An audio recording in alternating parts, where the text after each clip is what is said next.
హరి ఓం.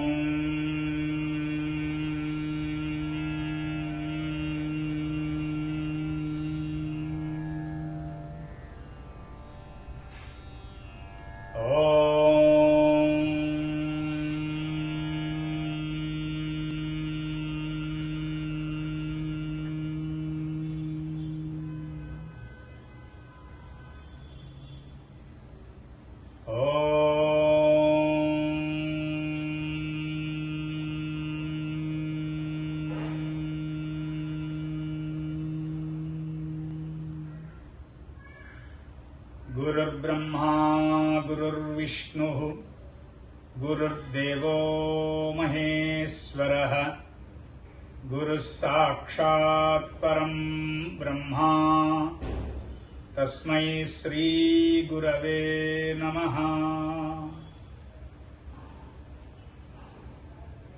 సభా సరస్వతికి నమస్కారం. 2026 2027 ఈ మధ్యలో మనకు వర్తించేటువంటి శ్రీ పరాభవనామ సంవత్సర పంచాంగ ఫలితం ఏ విధంగా ఉంది అనేటువంటిది క్లుప్తంగా తెలుసుకుందాం. అందరికీ నమస్కారం. ఇక్కడ ఈ పంచాంగ ఫలితము అనేటువంటిది తెలియచేసే ముందు 2 మాటలు. జ్యోతిష్ శాస్త్రము అనేటువంటిది ఫలిత భాగానికి వచ్చేటప్పటికి, అంటే హోర భాగానికి వచ్చేటప్పటికి స్థూలంగా 2 పద్ధతులు. ఒకటి నిరయన పద్ధతి, రెండవది సాయన పద్ధతి. ఈ పద్ధతుల్లో ఉన్నటువంటి వ్యత్యాసము మొదలైనటువంటి సంక్లిష్టమైనటువంటి విశేషాలు తెలియజెప్పేటువంటి, తెలుసుకునేటువంటి వేదిక, సమయము ఆ 2 కాదన్న ఉద్దేశంతో ఇక్కడికి వాటి వివరమాపి సాయన పద్ధతిలో మా గురుదేవులైనటువంటి ఎంఆర్ఎల్ రావు గారు, వారి గురుదేవులైనటువంటి మహారాజశ్రీ ఎక్కిరాల కృష్ణమాచార్యుల వారు, వారి యొక్క పరంపరని అనుసరించి సాయన పద్ధతి ప్రకారము ఈ పరాభవనామ సంవత్సరంలో ప్రపంచాన్ని, జగత్తుని పరిపాలించేటువంటి నవనాయకుల యొక్క నిర్ణయము ఈ విధంగా ఉంది. పరాభవనామ సంవత్సరమునకు రాజు శుక్రుడు, మంత్రి చంద్రుడు, సేనాధిపతి బృహస్పతి, సస్యాధిపతి రవి, ధాన్యాధిపతి రవి, అర్ఘాధిపతి బృహస్పతి, ఆర్ద్రా ప్రవేశ దినాధిపతి అయినటువంటి మేఘాధిపతి బృహస్పతి, రసాధిపతి బుధుడు, నీరసాధిపతి అంగారకుడు. ఈ విధంగా ఉన్నటువంటి నవనాయక నిర్ణయం చేత జగల్లగ్న, వర్షలగ్న చక్రముల ప్రకారము మొదట మన దేశ విశేషాలు క్లుప్తంగా తెలుసుకుందాం. అందరికీ తెలుసున్న విషయమే అయినా, కిందటేడాది పంచాంగ శ్రవణంలో మనం చెప్పుకున్నటువంటి విషయమే అయినా మరి ఒకసారి అదే విషయాన్ని మనం గుర్తు చేసుకుందాం. గత 3 సంవత్సరములుగా మనకి దేశ రక్షణ అనేటువంటిది అంతర్జాతీయ స్థాయిలో దేశమునకు మంచి పేరు, అంటే కీర్తి గడించుట అనేటువంటిది దేశభక్తితో కూడినటువంటి ఒక దీక్షగా భారతదేశ ప్రజలందరూ ఉండాలి అని మనం అనుకున్నాం. అలాంటి కార్యదీక్షా కాలం ఈ ఏడాది చాలా చక్కనైనటువంటి మార్గంలో ప్రయాణిస్తుంది. అంటే ప్రతి వారికి కూడా వారి వారి రంగాలకు సంబంధించినంత వరకు వారి వారి పనులు వారు చేసుకుంటూ దేశ అభ్యున్నతికి సంబంధించి వారి యథాశక్తిగా మంత్రజపములు, దీక్షలు, క్రతుకాండలు, శాంతిహోమములు మొదలైనటువంటి ఆధ్యాత్మిక మార్గమును ప్రతి భారతీయుడు కూడా ఆచితూచి వ్యవహరించి ముందుకు వెళ్ళవలసిందిగా ప్రార్థన చేస్తూ, క్లుప్తంగా దేశ పరిస్థితి, పాలనకు సంబంధించినటువంటి నాయకత్వం సుస్థిరంగానే ఉంటుంది. ఎన్ని ఒడిదుడుకులు వచ్చినా రాష్ట్రాల యందు గాని కేంద్రమునందు గాని నాయకత్వమునందు మార్పులు వచ్చేటువంటి అవకాశం లేదు.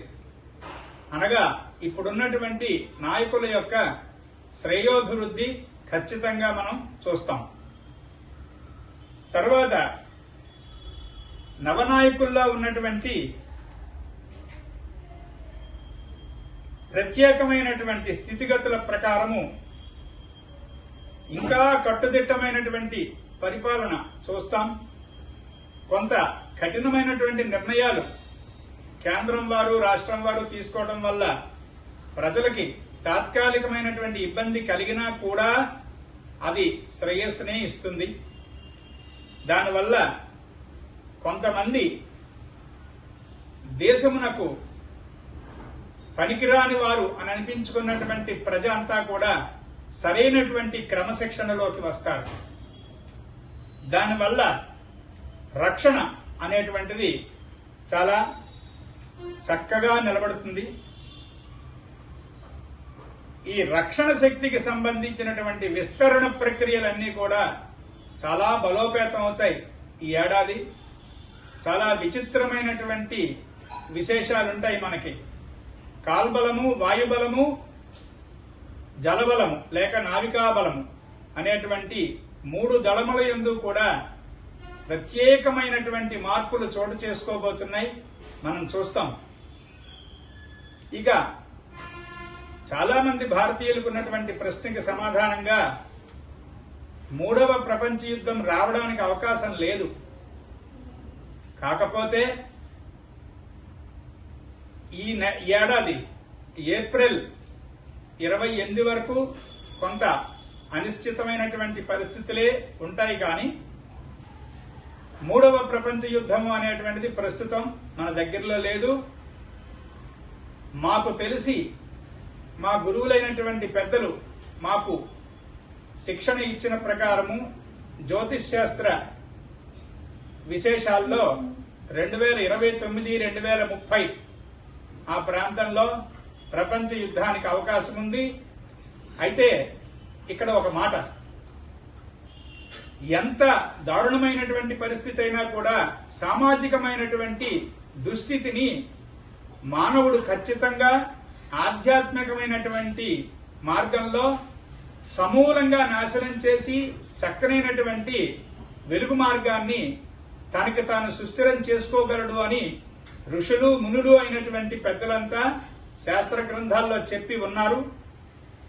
ఇప్పటికీ సద్గురువులైనటువంటి వారి యొక్క జపతపాదులు, తద్వారా వారు ఆ ఫలితాన్ని దేశమునకు ధారపోయుట అనేటువంటి ఒక సుస్పష్టమైనటువంటి సత్క్రియ ద్వారా దేశం హాయిగా ఉంటోంది. అది ప్రజలందరికీ అర్థమయ్యి ప్రజలంతా కూడా నా దేశానికి శ్రేయస్సు కలగాలి అనేటువంటి ఉద్దేశంతో పావుగంటో, అరగంటో, గంటో ప్రతిరోజు మంత్రజపము.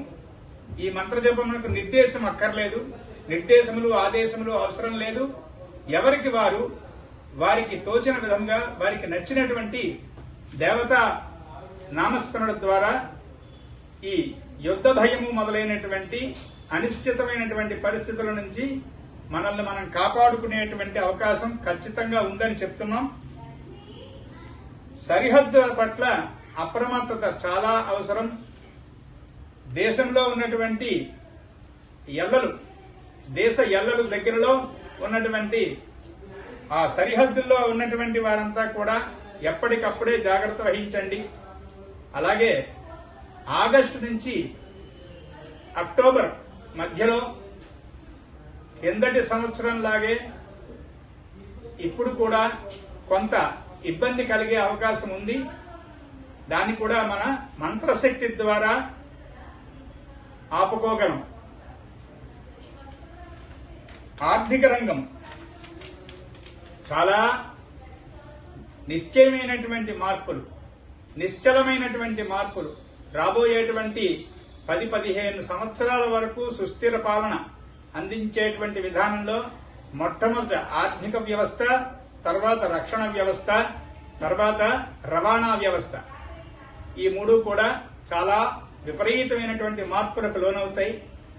ఇక్కడికి దేశ స్థితిగతులు కొంత చెప్పుకోగలిగాం కనుక క్లుప్తంగా ఇప్పటికి దేశ స్థితిగతుల్ని పూర్తి చేసుకొని వ్యక్తిగతమైనటువంటి సంవత్సర ఫలితముల వైపు ప్రయాణం చేద్దాం. నమస్కారం.